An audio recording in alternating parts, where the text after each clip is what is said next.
श्री शिवाय नमस्तुभ्यम। 2024 का अंतिम दिन है। जी हाँ, 31 दिसंबर, 31 दिसंबर। ये जो दिन है ये 2024 का अंतिम और आखिरी दिन है। इस पूरे साल हमारे साथ जो कुछ भी हुआ है, चाहे उतार चढ़ाव हमारे जीवन में आए हैं, जैसा भी समय हमारा गया, ये साल निकला है। अब आने वाला साल हमारा अच्छा जाए, अच्छा समय निकले। हमारी जो भी आ रही है वो जो 2024 में नहीं हो पाए, हमारी कुछ विशेष थी, कोई इच्छाएं थी, कुछ मनोकामनाएं थी जो हम चाह रहे थे कि 2024 में पूरी हो जाए, पर किसी कारणवश उतार चढ़ाव ऐसे आए जीवन में कि वो कामनाएं पूरी नहीं हो पाई। तो 2025 हमारा अच्छा बीते। जी, और साल के पहले दिन यानी कि पहले महीने में ही हमारा कार्य हो जाए, इसके लिए गुरु जी, पंडित जी, प्रदीप मिश्रा जी द्वारा बताए कुछ विशेष उपाय है। यानी कि आप साल के अंतिम दिन यह विशेष उपाय अवश्य कीजिएगा, ताकि बाबा को हमें धन्यवाद भी कहना है कि हे महादेव, हमारा ये साल जैसा भी गया है पर आपका साथ बना रहा, और अब आने वाले साल में भी आपका साथ चाहिए। तो इसके लिए विशेष उपाय कीजिएगा। साथ में आप विशेष ध्यान रखिएगा कि 31 दिसंबर का दिन है। कुछ लोग क्या करते हैं, पार्टियां वगैरह कर रहे हैं, इधर उधर जा रहे हैं कि साल का अंतिम दिन है, ऐसा निकले वैसा करें। नहीं, साल का अंतिम दिन है। इस दिन तो आपको शिवालय जाना ही जाना है। चाहे वो घर के आसपास कोई शिवालय, कोई मंदिर हो, वहाँ जाए, पर अवश्य जाए। एक कह सकते हैं कि एक ढोक ढोक बोलते हैं ना, मतलब एक प्रणाम अवश्य करें मंदिर में जाकर। कोई भी मंदिर जाए पर मंदिर अवश्य जाए।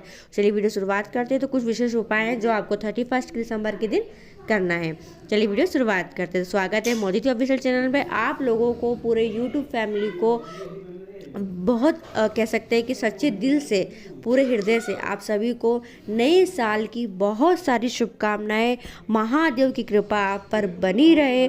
पूरे वर्ष भर आपका जीवन खुशहाल निकले, आपका हर मांगलिक कार्य संपन्न हो, आपकी हर मनोकामना अवश्य पूरी हो। महादेव का आशीर्वाद आप पर बना रहे। ये मेरी सच्चे दिल से आप लोगों के लिए शुभकामनाएं हैं। पहला उपाय देखिए, अगर आप कोई सर्विस करते हैं, कोई नौकरी करते हैं और उसमें अभी तक आपका प्रमोशन, आपका इंक्रीमेंट, आपका उन्नति तरक्की नहीं हो पाई है, कोई व्यापार है आपका अच्छा नहीं चल रहा है, जी हाँ, तो व्यापार वृद्धि के लिए, तरक्की, उन्नति, प्रोग्रेस के लिए, प्रमोशन के लिए नौकरी में साल के अंतिम दिन यह विशेष उपाय अवश्य कीजिएगा। जी हाँ, आपको लेना है 1 लोटा जल और 1 बेलपत्री। ये लेकर जाना है आपको शिवालय। जी हाँ, और शिवालय पहुंचकर आपको सबसे पहले क्या करना है, शिवलिंग के ऊपर 1 बेलपत्री समर्पित करना है। आप देखिए, आप किधर भी बैठे, चारों दिशाओं में से शिवलिंग के सम्मुख कहीं भी बैठे, पर जहाँ भी बैठे जब बेलपत्री समर्पित करें तो डंडी का भाग आपकी ओर होना चाहिए। इस बात का विशेष ध्यान रखें, ठीक है। 1 बेलपत्री शिवलिंग पर समर्पित कर दीजिए। फिर उसके बाद एक ही लोटे से आपको बेलपत्री के ऊपर 7 बार जल समर्पित करना है। जी हाँ, जब जल समर्पित करेंगे तब आपको नाम लेना है वटकेश्वर महादेव का। वटकेश्वर महादेव का नाम लेकर 1 लोटे जल से 7 बार आपको शिवलिंग पर जल समर्पित कर देना है। जी हाँ, यह विशेष उपाय अगर आप कोशिश करें कि 11 दिन तक लगातार करें, जी हाँ, तो 11 दिन के बाद आपको अवश्य आपकी नौकरी में तरक्की, उन्नति, प्रमोशन देखने को मिलेगा ही मिलेगा। जी हाँ, तो ये साल का अंतिम दिन है, इस दिन यह विशेष उपाय अवश्य कीजिएगा। दूसरा उपाय देखिए, साल का अंतिम दिन है। आप सभी लोग चाहते हैं कि हम मंदिर जाए, शिवालय जाए। जी हाँ, और अगर आप शिवालय गए हैं दर्शन के लिए, बाबा को धूप देने के लिए गए हैं, पर कई मंदिरों में, शिवालय में महादेव को स्पर्श नहीं करने देते। जी हाँ, शिवलिंग पर स्पर्श नहीं करने देते। और 31 का दिन रहेगा तो बहुत अपार भीड़ रहेगी। जी हाँ, और इतनी भीड़ रहेगी कि हम शिवलिंग को स्पर्श भी नहीं कर सकते। तो घबराएं नहीं, चिंतित ना हो कि हम बाबा को स्पर्श नहीं करने दे रहे। गुरु जी ने कहा है कि अगर आप शिवालय गए हैं और आपको मंदिर में शिवलिंग पर स्पर्श करने नहीं दे रहे हैं तो केवल मात्र दहलीज का स्पर्श कर ले आप। जी हाँ, शिवालय की दहलीज का स्पर्श करने को भी शिवलिंग पर स्पर्श करने के तुल्य मान्य रहता है, मान्यता रहती है, यानी कि बाबा स्वीकार लेते हैं और वो शिवलिंग पर स्पर्श करने के बराबर ही रहता है। तो आपकी कोई मनोकामनाएं, अगर आप किसी शिवालय गए हैं और वहाँ पर बाबा को स्पर्श करने नहीं दे रहे हैं शिवलिंग को, तो आप दहलीज को स्पर्श कर सकते हैं और वो भी शिवलिंग पर स्पर्श करने के मान्य रहेगा, होता है। तीसरा उपाय देखिए, कोई मनोकामना है जो आपकी काफ़ी समय से पूरी नहीं हुई है, हाँ जी, कोई आपका दुख है, कष्ट है, परेशानी है, तो चाहे विवाह हो, चाहे नौकरी हो, चाहे व्यापार हो, चाहे कोई भी मन की मनोकामना हो जो अभी तक पूरी नहीं हुई है, तो आप क्या करें, एक धतूरा लेकर शिवालय जाइएगा। हाँ जी, केवल मात्र एक धतूरा लेकर शिवालय जाए। शिवालय पहुंचकर आपको नंदी जी का स्मरण करना है। हाँ जी, नंदी जी का स्मरण करना है, नंदीकेश्वर का नाम लेना है और नंदीकेश्वर का नाम लेकर आपको एक धतूरा शिवलिंग पर समर्पित करना है और डंडे का भाग आप जहाँ बैठ के धतूरा समर्पित करोगे ठीक आपकी दिशा के ऑपोजिट, यानी कि आपके सम्मुख डंडी नहीं करना है, आपके विपरीत डंडी का मुंह करना है और शिवलिंग पर एक धतूरा नंदीकेश्वर का नाम लेकर नंदी जी का स्मरण करते हुए शिवलिंग पर धतूरा समर्पित कर दीजिएगा अपनी मनोकामना को बोलते हुए। जी हाँ, चाहे कोई भी मनोकामना हो, आप मनोकामना का स्मरण करें, श्री शिवाय नमस्तुभ्यम बोलकर धतूरा समर्पित कर दीजिए। चौथा उपाय, जी हाँ, अगर आपके घर में बहुत ज़्यादा लड़ाई झगड़े कलेश हो रहा है, घर में बिल्कुल भी शांति जीवन नहीं बीतता है और 2024 में बहुत कलेश हुए हैं, बहुत लड़ाई झगड़े हुए हैं, तो आप क्या करें, 31 के दिन यानी 31 दिसंबर साल के अंतिम दिन यह उपाय करें। जी हाँ, आपको लेना है थोड़ा सा शुद्ध देसी घी। जी हाँ, शुद्ध देसी घी लेकर शिवालय जाएं।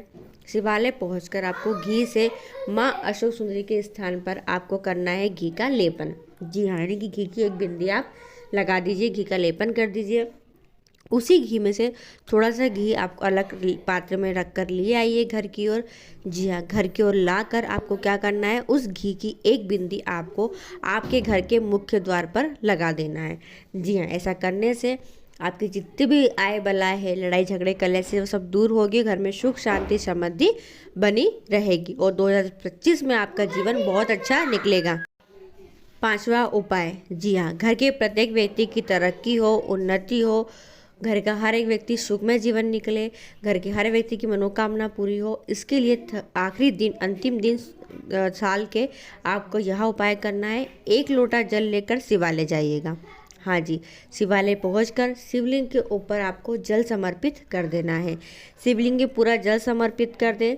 जल समर्पित करने के बाद जल को झेल कर जल को आप जिस पात्र में लेकर गए थे उसी पात्र में डाल ले। ठीक है, डालने के बाद सीधे हाथ की 3 उंगली, चीटी उंगली और अंगूठे को छोड़कर सीधे हाथ की 3 उंगलियों को आपको क्या करना है, पहले जल में डुबाना है। जल में डुबाकर वही 3 उंगली आपको त्रिशूल की तीनों नोक पर स्पर्श करना है। हाँ जी, त्रिशूल की तीनों नोक पर स्पर्श करना है और वो स्पर्श करने के बाद आपको वापस उन्हीं उंगलियों को आपने जो कलश में जल झेला था उसमें डाल देना है। फिर से रिपीट करती हूँ, अपने सीधे हाथ की 3 उंगली, चीटी उंगली और अंगूठे को छोड़कर शेष तीनों उंगलियों को जल में डुबाकर त्रिशूल की तीनों नोक पर स्पर्श करें। स्पर्श कर फिर वापस आपको कलश में भिगो लेना है, डाल देना है।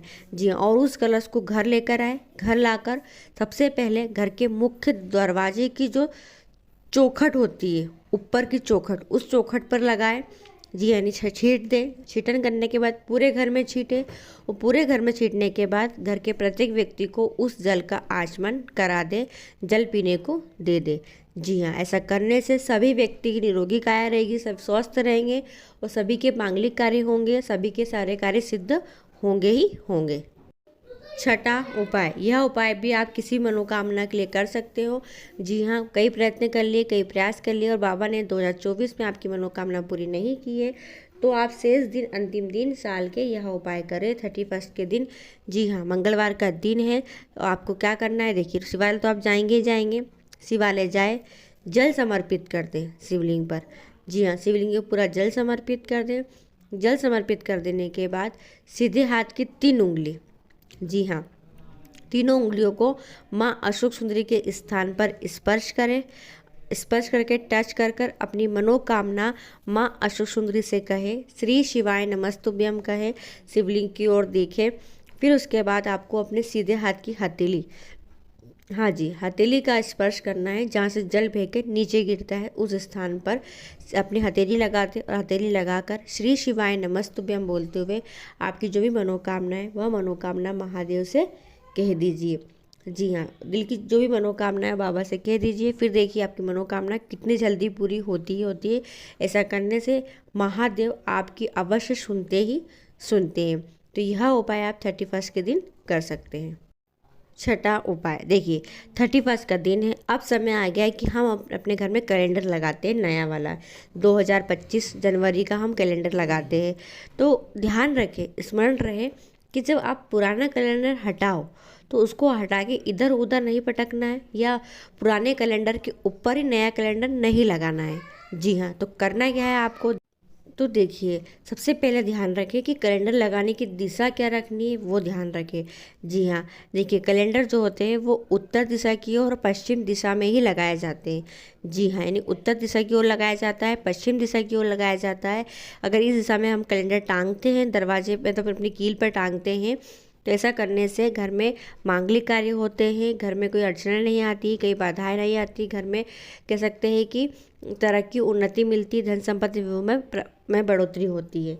जी हाँ, तो कैलेंडर अगर आप टांगे घर के अंदर तो उत्तर और पश्चिम दिशा में ही टांगे। ध्यान रखें, गेट के पीछे कैलेंडर ना टांगे। जी हाँ, दरवाजे के आसपास कैलेंडर ना टांगे, मुख्य द्वार पर कैलेंडर ना टांगे। पुराने कैलेंडर के ऊपर भी नया कैलेंडर नहीं लगाया जाता है। पुराना कैलेंडर निकाह हटा लें और उसको ठंडा कर दें। घर में पुराना कैलेंडर रखा भी नहीं जाता है।